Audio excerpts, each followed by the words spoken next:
Hi everyone, I'm Keith from GRTV. Welcome to another episode of GRTV. Today we have Is from Island Boys. Is, please introduce yourself to our viewers. Hi everyone, I'm Is and I am the co-founder of Island Boys, a creative studio based in Singapore. So Is, let the viewers know how Island Boys actually started and what actually makes you want to start Island Boys. Okay, how Island Boys started, it's going to be quite a long answer lah. Okay, so a lot of people don't know is that me and my brother, we co-founded Island Boys, but we actually have been doing photography and videography for almost a decade, more than 10 years. And we started with doing YouTube and some, fun content, blogging and all that kind of stuff back then. But Island Boys wise, it only started 3 years ago. But Island Boys didn't start as a company. It started as a collective of just friends who just wanted to create things. Island Boys as a company only registered last year, but as a name, as an entity, Don't know you guys. 3 years ago. Yes. So on the same day when we decided to put the name Island Boys, start the name Island Boys as a brand, we got our first job, and that was to shoot a music video for one of the local artists here. And after that video came out, like it just blew up. Like even though the music video wasn't like a crazy music video, whatever, but it actually gave you guys traction. Yeah, it added on to whatever we were Island already Boys. doing. Alright. Yes, and then we started doing work overseas, and crazily we were going all the way to like Amsterdam, South Korea, and all these kind of places to just shoot videos, capture shoot concerts and all that kind of stuff. So it just went on from there. And now 3 years later, it has become what it is right now, which I still see as more of like a creative agency, a creative studio where we just create things ourselves, like original content at the same time for clients lah.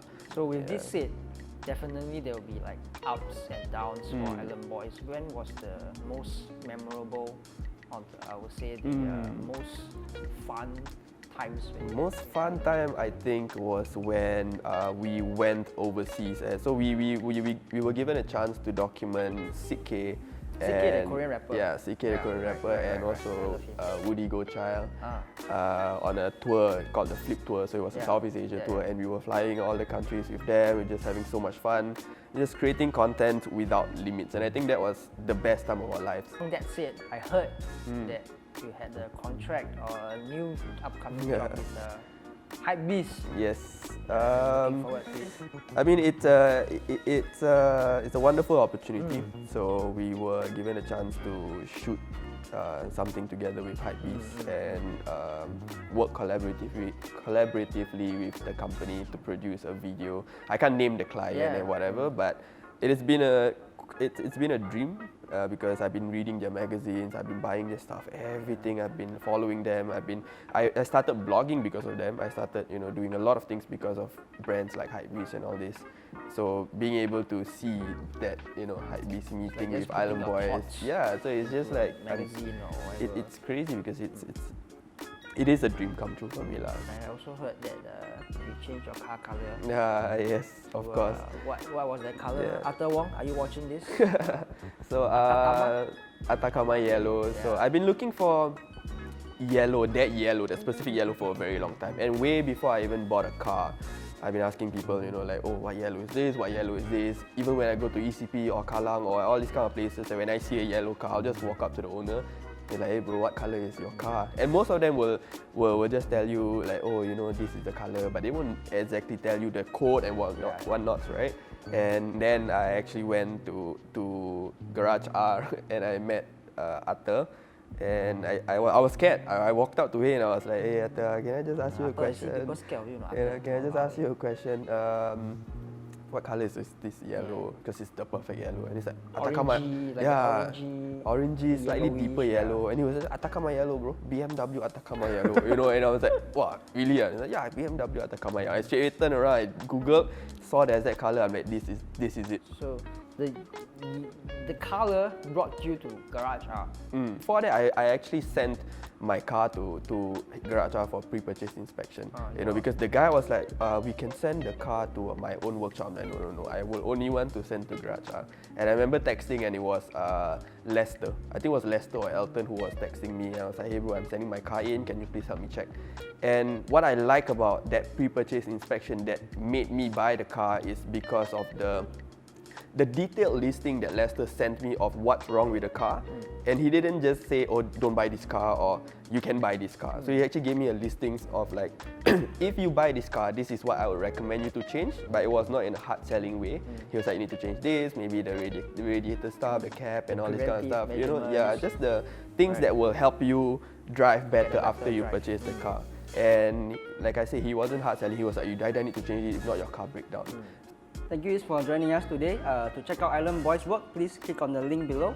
Next, we will go check out our friend Amos, who runs an ice cream business. Let's go. Hey guys, so I'm here with Amos, the business owner for Wishes Cafe. So Amos, please introduce yourself. Yeah, hi everyone. My name is Amos. I'm 28 this year, and I'm the owner and co-founder of Wishes Cafe. So Amos, tell us, how long have you run this business? How long have you been open for? So this business has been around since March 2019, so it's coming 3 years already. Okay. Yeah. Coming 3 years. So that was when the pre-COVID. Yes, correct. Pre-COVID. Pre-COVID. So what actually makes you want to open this cafe or ice cream shop? What gives you the drive to? Because throughout when I was younger, I always wanted to be in the F&B industry. And previously I also worked several waitering jobs at different restaurants. So naturally, because I like to serve people, and I find it a joy to make people happy. So ultimately, after I met my wife, and she at the same time wanted to open a cafe, so just nice the timing was right. We have sufficient funds to pull together, so we thought that it's the best time. We didn't want to wait until when we are too old to take the plunge. Right. Yeah, so we decided to just open it. How is the crowd like? Is there any shortage of crowd during this period? Initially it was good, but of course when COVID hit, we were affected quite badly. In fact, very badly, because even with Grab and Deliveroo, because mostly when people take away, they will prefer hot food or prepared food. But for desserts, especially for gelato or ice cream, it will melt. And usually the Grab containers where they will put it with other hot food as well. So it was very hard for us to stay in a way, to survive during this period. So actually during COVID, we ran quite a few promotions. So we had to invest in our own individual, the insulation boxes. Styrofoam boxes. Some similar to that. Inside, so and there is a lot of extra costs, especially dry ice is extremely expensive. And we also decided to, just nice, it was during the Valentine's Day period, we also gave out free flowers, fresh flowers. That was during COVID. So after COVID, when gradually the government allowed up to 5 packs, right? So that's where the word of mouth came in. So we do have a lot of started to get more traction. Yeah, we do actually have a lot of returning customers around this neighborhood. How do you get to know Garage R actually? So I got to know Garage R through an ex-classmate of mine. Ex-classmate of yours? Yeah, correct. So he introduced me to this place and for servicing. So I just gave it a shot. What's his name? Andre. Andre? Yeah. Thank you, Andre. Andre, and then he's also working there as well. Yeah. So he's GM now, I think. Yeah, he's our GM. Oh, is it? Yeah, he's our GM. That's now. good. That's good. Yeah. So how do you like our service and everything? So far, service has been very good actually, because I realized that especially in Singapore, there are a lot of specialized workshops. So it's very hard for workshops to stand out, and I felt that in terms of service quality and patience and honesty, GR really stands out. What do you like most?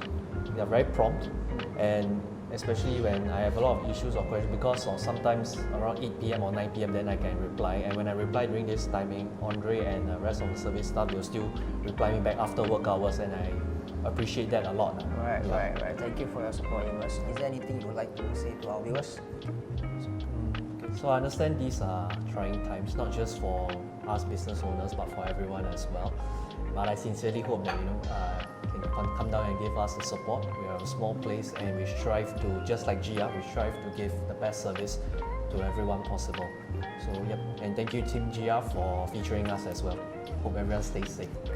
Thank you viewers for your support. So moving on next, we'll be talking to Wenyi, our next guest. See you guys. So here we have Wenyi, co-founder of Honcho. Hi everyone, I'm Wenyi, 38 this year.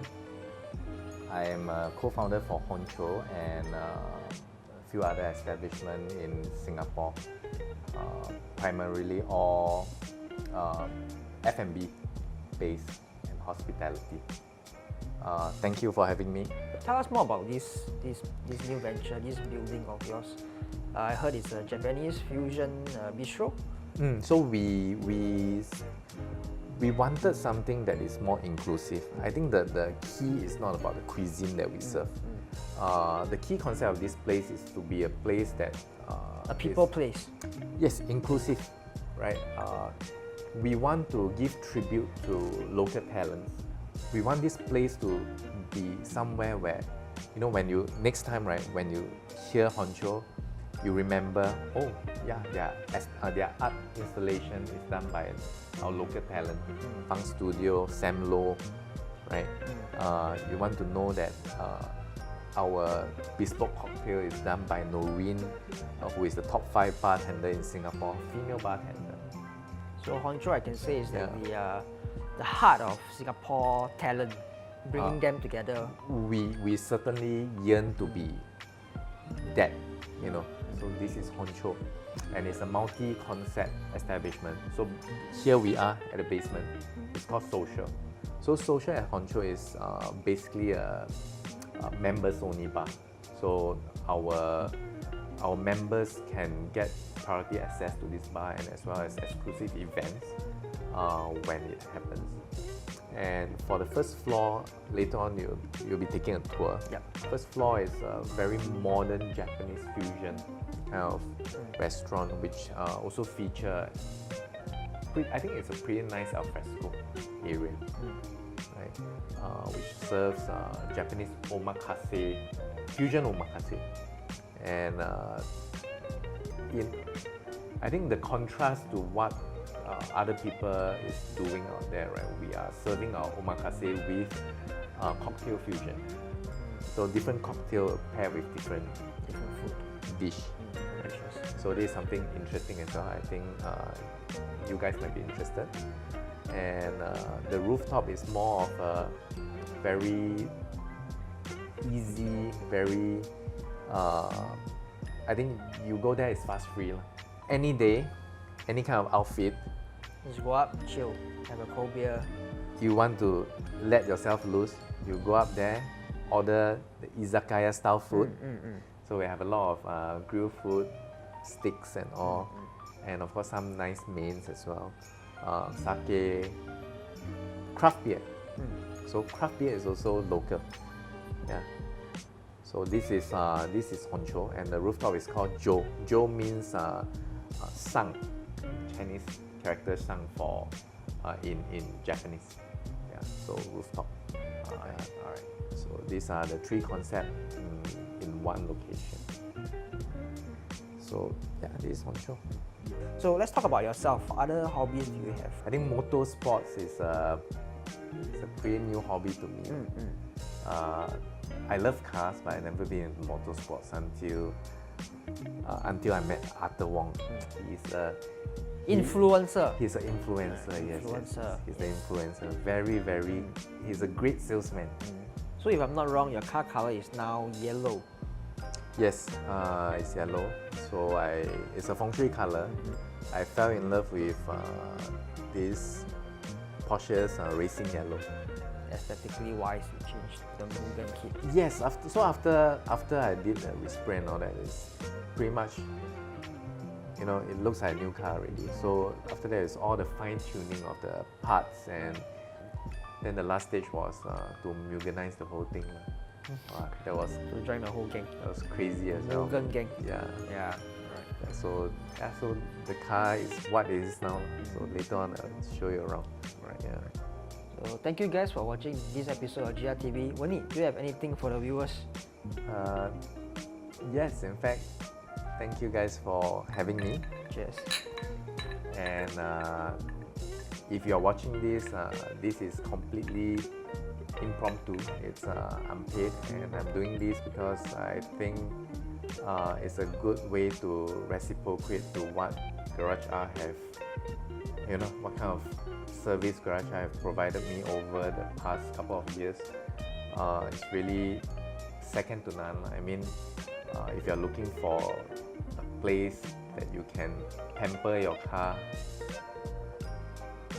for the next many years to come, right? Please try them out. Yeah, and yeah, that's pretty much about it. Thank you guys.